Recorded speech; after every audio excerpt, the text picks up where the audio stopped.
महाराष्ट्रातली राजकीय बेरोजगारी संपणार का याचा खरं तर आज निर्णय सुप्रीम कोर्टामध्ये होणार आहे। माझ्यासोबत बोलण्यासाठी याचिकाकर्त्यांचे वकील ॲडव्होकेट देवदत्त पालोदकर आहेत। स्थानिक स्वराज्य संस्थांच्या निवडणुकांची जी सुनावणी होती, तारखांवर तारखा पडत होत्या। गेल्या वर्ष दीड वर्षात 2 निवडणुका झालेल्या आहेत, तरी राजकीय बेरोजगारी संपुष्टात आलेली नाही। आज कोर्टाकडून काय अपेक्षा? नाही, आज मुळामध्ये राजकीय जी परिस्थिती तर मला त्याच्याबद्दल नाही सांगता येणार, पण बेसिकली सगळ्यात महत्त्वाचं असं आहे, स्थानिक स्वराज्य संस्थांच्या ज्या काही निवडणुका आहेत, तर या स्थानिक स्वराज्य संस्थांच्या निवडणुका 22 ऑगस्ट 2022 रोजी सर्वोच्च न्यायालयाने जेव्हा स्टेटस को दिलेला होता, तेव्हापासून या निवडणुका रखडलेल्या आहेत।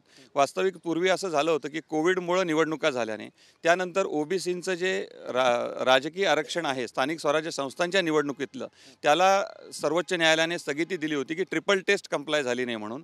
त्यानंतर एक राजकीय पेच प्रसंग झाला, त्यामध्ये 7 ऑर्डिनन्स आणि कायदे झाले की ज्यायोगे निवडणुका पुढे ढकलल्या जातील आणि हा जो ओबीसींचा जो प्रश्न आहे राजकीय आरक्षणाचा तो मार्गी निघेल। त्यानंतर वेळोवेळी सर्वोच्च न्यायालयाने आदेश दिले की तुम्हाला या निवडणुका थांबवता येणार नाही। त्या आधारे राज्य निवडणूक आयोगाने प्रक्रिया केली। 11 मार्च 2022 रोजी त्या राज्य निवडणूक आयोगाची जी काही प्रक्रिया आहे ती सरकारने रद्दबातल ठरवली आणि त्यानंतर नव्याने प्रभाग रचनेचे आदेश देण्यात आले। त्या दरम्यान सदस्य संख्या 10% वाढवण्यात आली। नंतर ऑगस्ट 2022 मध्ये परत जी वाढवलेली सदस्य संख्या आहे ती कमी करण्यात आली।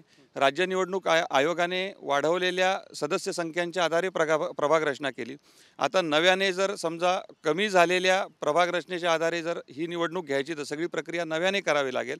त्यामुळे त्यांनी आता एक अर्जसुद्धा केलेला आहे की या संदर्भात योग्य ते सुस्पष्ट आदेश आम्हाला द्या, म्हणजे जी काही प्रक्रिया आहे ती आम्ही पुढे नेऊ शकू। नुकताच पण या सगळ्या संदर्भात एकूण किती याचिका दाखल आहेत आणि काय मागण्या वेगवेगळ्या आहेत? ॲक्च्युली याचिका बऱ्याचशा आहेत, 20च्या वर, पण त्यातले 3 मेन ग्रुप आहेत। एक म्हणजे ओबीसींच्या आरक्षणाविषयीचा, पण तो मुद्दा आता जवळपास निकाली निघालेला आहे।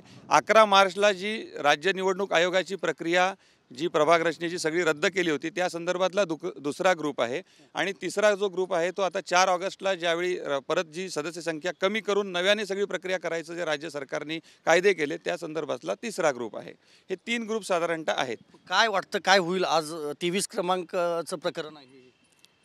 ॲक्च्युली आता जर जी कार्यतालिका आहे त्याच्याप्रमाणे साधारणतः जर प्रकरण आज सुनावणीस निघालं तर सगळ्या प्लीडिंग आता कंप्लीट झालेल्या आहेत। त्यामुळे आता सुनावणी होऊन याच्यावर जो काही निर्णय सर्वोच्च न्यायालय देईल त्याप्रमाणे।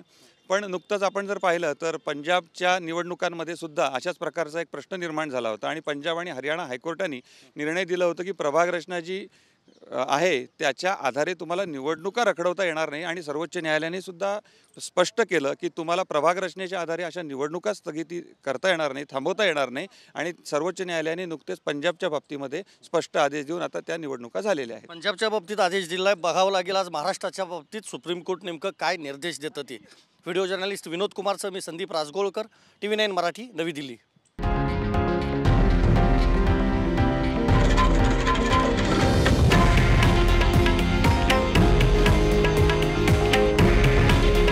हे आहे देशातील नंबर 1 न्यूज नेटवर्क आणि आपण पाहत आहात TV9 मराठी।